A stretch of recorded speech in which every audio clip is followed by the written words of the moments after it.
আবার এক নতুন ভিডিওতে সকলকে জানাই স্বাগত।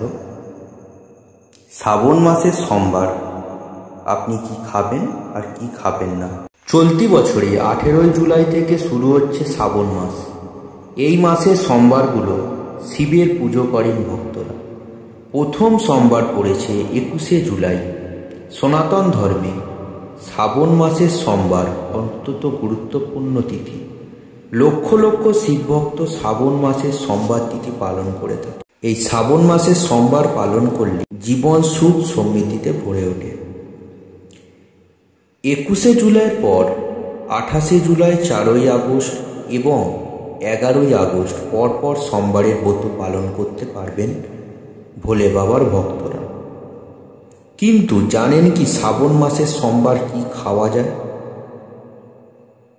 শ্রাবণ মাসের সোমবার ব্রত পালন করলে খাওয়া দাওয়া কিছু বিধিনিষেধ পালন করতে হয়। অবশ্যই নিরামিষ আহার করতে হবে।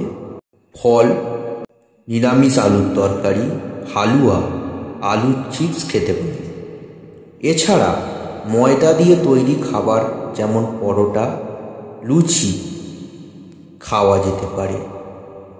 শাকসবজি খেতে পারেন, সাবুদানা খেতে পারেন, খিচুড়ি খেতে পারেন, ক্ষীর এবং সেমা চালের ভাত খেতে পারেন। খাওয়া যাবে মিষ্টি আলু ও কাঁচকলাও। তবে রান্নায় পেঁয়াজ, রসুন ও গরম মশলা ব্যবহার করা যাবে না। বিট নুন বা সন্দক লবণ খাওয়া যেতে পারে, সাদা নুন চলবে না। চাল ডাল খাওয়া চলবে না।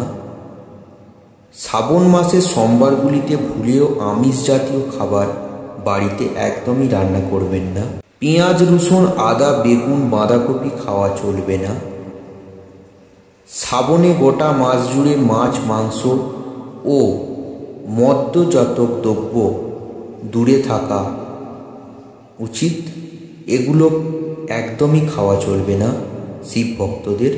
এই নিয়মগুলো মেনে চললে আপনি ভোলে বাবার আশীর্বাদ পাবেন। দেখা হচ্ছে পরবর্তী ভিডিওতে। ততক্ষণ সবাই ভালো থাকবেন।